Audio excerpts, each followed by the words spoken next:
राधे राधे दोस्तों and welcome back to my channel Purnima Keshav blog. और आप सब कैसे हैं? आई होप आप सब बहुत अच्छे से हैं।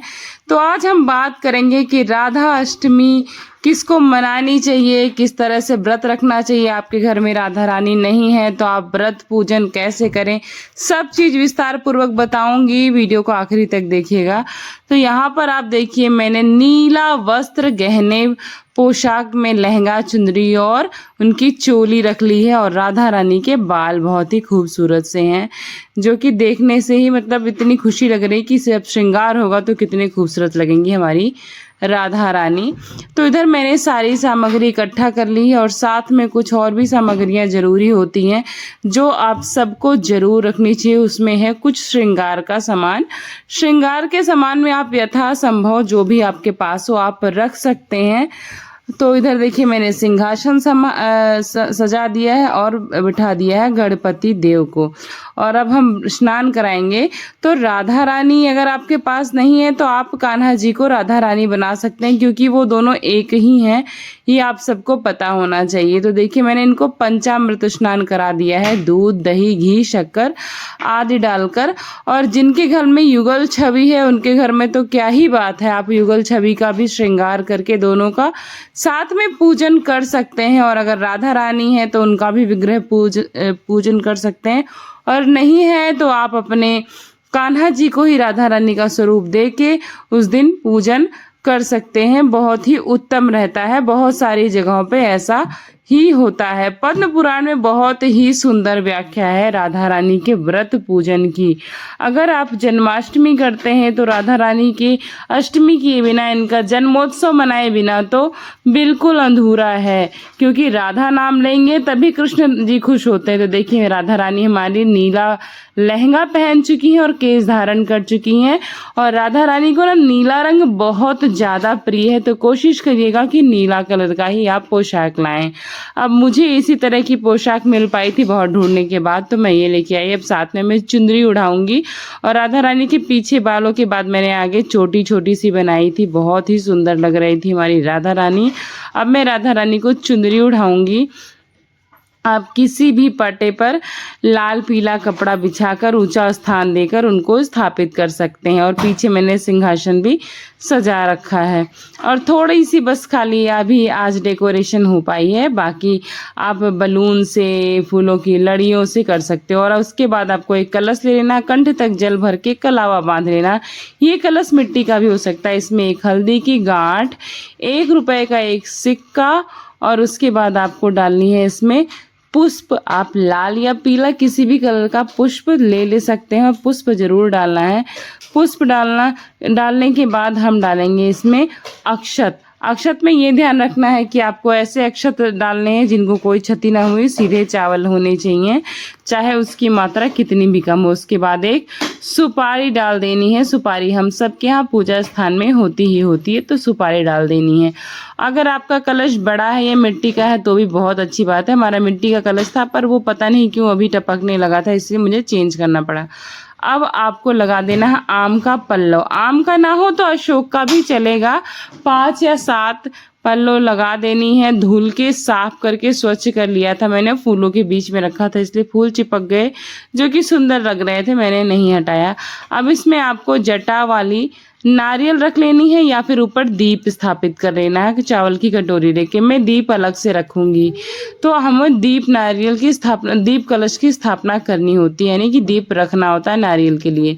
इसके बाद हम रोली ले लेंगे। रोली से सभी पत्तों पर तिलक कर देंगे, और उसके बाद उसी सारे पत्तों पर हल्दी से भी तिलक करना जरूरी होता है। तो आप रोली हल्दी से तिलक कर दीजिए। नारियल का मुख अपनी तरफ या ऊपर की तरफ रखिएगा, अंदर की तरफ रखना वर्जित माना गया है, इसलिए आपको अंदर की तरफ नारियल का मुख नहीं रखना। और उसके बाद कलश को उठाकर मैंने साइड में रख दिया था ताकि गणेश पूजन में सुविधा हो। गणेश जी को वस्त्र स्वरूप मैंने कलावा पहना दिया है। आप वस्त्र भी पहना सकते हैं अलग से, अगर भगवान पहन सकते हैं आपके पास है तो। मैंने कलावा पहना दिया था। अब उसके बाद उनका पूजन करना है, थोड़ा सा अक्षत चढ़ा देना है और कलावा का वस्त्र पहना देना है। तो देखिए कलावा निकल गया था, तो एक बार मैंने फिर से शुद्धिकरण किया और फिर से कलावा पहना दिया। आपको जल छिड़क कर शुद्धिकरण जरूर करना है, क्योंकि हम अपने राधा रानी को तो पंचामृत से स्नान कराते हैं, पर गणेश जी को इसी तरह से शुद्धिकरण करना है। उसके बाद हम फूलों की माला चढ़ा रहे हैं, किसी भी फूल की माला चढ़ाइए। उसके बाद आपको पुष्प चढ़ाना है दोनों प्रभु को, जिनको भी आप है, या फिर आपकी मंदिर बड़ी है तो आप कर सकते हो। उसके बाद सबसे मुख्य होता है कमल।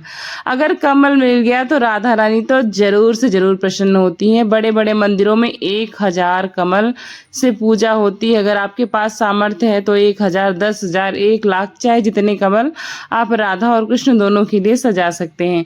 हमारा जो सामर्थ्य है हम उस तरह से कर सकते हैं। तो मैं एक कमल मुझे मिला था, मैं ले आई। उसके बाद राधा रानी को हमारे कान्हा की बांसुरी बहुत पसंद है, इसलिए बांसुरी जरूर से जरूर रख दीजिएगा राधा रानी के पास। और उसके बाद श्रृंगार का सारा सामान जो भी आपके पास उपलब्ध हो चढ़ाना है, क्योंकि हमारी राधा रानी को सजना संवरना बहुत पसंद था। तो मैंने सारा श्रृंगार का सामान रख दिया है। अब हम राधा रानी को लगाएंगे इत्र। इत्र आप उंगलियों से या फिर किसी कॉटन रुई की बाती से भी लगा सकते हैं, क्योंकि राधा रानी को बहुत पसंद था। और यही इत्र मैंने गणपति जी को भी अर्पित कर दिया है। इस तरह से इत्र लग गया। अब हमें दान दक्षिणा 11, 21, 51, 101, 500, 1000, लाख, जो भी आपके पास श्रद्धा है, जो भी आपके पास उपलब्ध है, आप उसको अर्पित कर देंगे।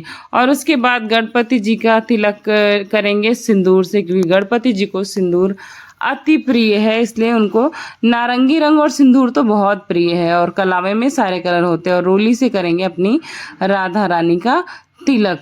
और उसके बाद राधा रानी को मैंने बिंदी भी लगाई है, बहुत ही खूबसूरत सी, अभी मैं आपको दिखाऊंगी।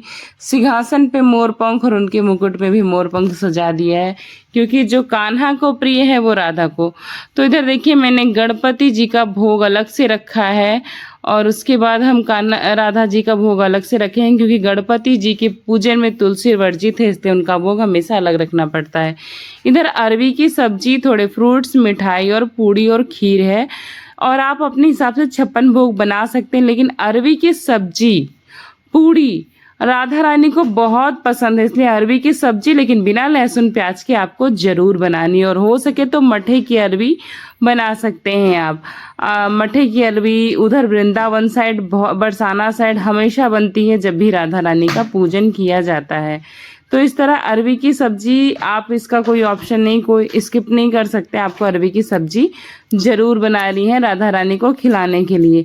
और मैंने मेहंदी भी अर्पित कर दी, राधा रानी को भी मेहंदी लगाना बहुत प्रिय था। अब इधर मैं जलाऊंगी 2 दीपक, क्योंकि हमें दीप कलश की स्थापना करनी थी। तो एक दीपक हम कलश के पास रख सकते हैं, या फिर आपका कलश बड़ा है तो आप कलश के ऊपर भी रख सकते हैं, लेकिन मैं कलश के पास रख दिया। और उसके बाद ये आरती की थाल तैयार करेंगे। इसमें रोली, थोड़ा सा फूल, थोड़ा सा कपूर, थोड़ा सा धूप दीप, सब कुछ जलाकर आरती करेंगे। आरती आपको पहले गणेश जी की करनी है, उसके बाद कान्हा जी की करनी है, फिर राधा जी की करनी है। और आरती करते समय आप बहुत ही भाव और श्रद्धा से आरती करिएगा। आरती के साथ साथ आपको जो भी भजन आते हैं राधा जी के, कान्हा जी के, गणपति जी के, बहुत ही श्रद्धा पूर्वक उनके सामने गाइएगा, भगवान को मनाइएगा, राधा रानी को। राधा राधा नाम लो तो कृष्ण स्वयं मिल जाते हैं, जैसे कहते हैं ना कि नाम ले ले राम राम हनुमान मिल जाते हैं। तो इसी तरह से आपको राधा रानी का नाम मिलेंगे तो कृष्ण तो स्वयं आ जाएंगे। राधा रानी प्रसन्न हो जाती है हमारी, तो कृष्ण तो प्रसन्न होने ही होने हैं। इसलिए राधा रानी को मनाना जरूरी है। अब आप दृष्टि भोग लगा सकते हैं, या फिर जैसे हम अपने लाला को खिलाते हैं वैसे आप राधा रानी को अपने हाथों से भी खिला सकते हैं। श्रद्धा आपकी है, जैसा आप चाहें वैसा कर सकते हैं। आप दृष्टि भोग लगाएंगे उसमें भी कोई दोष नहीं, क्योंकि भाव बहुत जरूरी है। आप चाहे जैसे खिलाएं। और इधर मैं अरवी की सब्जी और पूड़ी खिला रही हूँ, पर आपको सात्विक भोग ही बनाना है। इस चीज का विशेष विशेष विशेष ध्यान रखना है। इसलिए इस चीज को मैं बार बार रिपीट कर रही हूँ कि भोग में आपकी सफाई और सात्विकता होनी चाहिए। उसके बाद हम राधा रानी को जल पिलाएंगे, और जल पिलाने के बाद उनके मुख को जरूर साफ कर दीजिएगा। और जैसे हम जन्माष्टमी पे करते हैं वैसे मंदिरों में इनकी पूजा भोर के 4 बजे होती है, लेकिन हम गृहस्थ हैं तो हम 12 बजे दोपहर को इनका जन्म और पूजन कर सकते हैं। उसके बाद हमें जोत को ठंडी करना है, ये जो बहुत ज़रूरी होता है। और उसके बाद अभी हमें गणपति जी को भी भोग अर्पित करना है। भोग अर्पित करने के लिए आप जल के छींटे से वार के और घंटी बजा सकते हैं और इति भोगम समर्पयामि बोल सकते हैं। इससे भगवान को भोग अर्पित हो जाता है। और भोग को आप पूरा परिवार सहित प्रसाद स्वरूप खा सकते हैं, या फिर आप जैसे खीर है तो आप सारी खीर में मिक्स कर सकते हैं, या हलवा बनाए हैं तो सारे में हलवे में मिक्स कर देंगे तो सारा हलवा प्रसाद स्वरूप बन जाता है। तो आपको मुंह पोंछ देना है राधा रानी का। और जैसे हम लाला को रात में सुलाने के लिए एक वस्त्र चेंज करते हैं, जब आप शाम को करना पूजन, तो ये सब चीज़ें आप कर देना।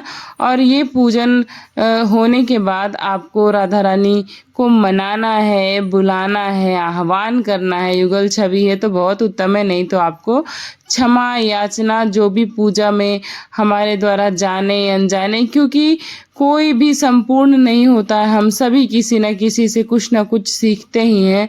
और इसी तरह मैं भी सीख रही हूँ और प्रभु से, माता रानी से क्षमा याचना मांग रही हूँ कि अगर जाने अनजाने कोई भी गलती हो गई है तो उसके लिए हमें क्षमा करें। हम पर, हमारे परिवार पर अपनी कृपा बनाए रखें, क्योंकि आपकी कृपा के बिना तो हम अधूरे हैं, हमारा हर काम अधूरा है। अगर वो हमारे कान्हा और लल्ला चाहते हैं, हमारी राधा रानी चाहती हैं, तो सब काम ऐसे हो जाता है कि हमें खुद नहीं पता चलता कि ये कैसे हो रहा है। तो देखिए, अब मैं आपको पहले राधा रानी की छवि दिखाती हूँ, कितनी खूबसूरत, कितनी मनमोहक लग रही है। इस तरह से राधा रानी को सजा लीजिएगा, संवार लीजिएगा, बहुत खूबसूरत राधा रानी लगेंगी आपकी। और हाँ, व्रत की बात है तो कुछ लोगों को व्रत में समस्या होती है, लेकिन कहते हैं कि राधा अष्टमी का व्रत तो 1000 एकादशी इंटू 100, यानी कि जितने आएंगे उतनी एकादशी का आपको पुण्य मिलता है। और इतना सरल व्रत, हमारी श्री जी का इतना सरल व्रत है कि किसी का इतना सरल व्रत होता ही नहीं है। सिर्फ आपको 12 बजे तक करना है। और व्रत में क्या होता है, व्रत में अन्न हम इसलिए नहीं ग्रहण करते हैं ताकि हमारे शरीर में आलस्य ना आए, क्योंकि जब आलस्य हो जाता है तो हम भगवान का उत्सव मनाते हुए आलसी हो जाते हैं, सो जाते हैं, हमें आलस आता है। इसलिए देखिए, व्रत रखना है। और जैसे ही हमारे नन्हे मुन्ने नाच रहे हैं, गा रहे हैं, ऐसे आपको भी मगन होकर राधा रानी को मनाना है। और अगर आप चाहो तो 12 बजे के बाद फलाहारी भी कर सकते हो और सात्विक भोजन भी कर सकते हो। बहुत धूमधाम से राधा रानी का उत्सव मनाया जाता है वृंदावन में, बरसाना में, मथुरा में। तो आप अपने घर में ये जन्मोत्सव राधा रानी का अवश्य मनाइएगा। ये मैटर नहीं करता कि राधा रानी है नहीं, आप कान्हा जी को ही राधा स्वरूप सजा लीजिएगा, सुंदर सा श्रृंगार कर लीजिएगा। और राधा रानी इतनी सुंदर लग रही है ना कि मेरा उनको देखकर ही दिल नहीं भर रहा है। इस तरह से आपको भोजन बना लेना है। भोजन में मुख्य चीज़ें हैं जो मैंने आपको बता दी हैं। और आप दिन में इनको जन्म कर देना, 12 बजे तक मैक्सिमम इनकी पूजा हो जानी चाहिए। इसके बाद इनका पूजन नहीं होता। जैसे हमारे राधा कान्हा जी का जन्म रात के 12 बजे मनाया जाता है, वैसे ही राधा रानी का जन्म दिन के 12 बजे मनाया जाता है। और कमल बहुत प्रिय है इनको, तो कमल की व्यवस्था हो जाए तो बहुत अच्छी बात हो। तो वीडियो अच्छी लगी हो तो लाइक, सब्सक्राइब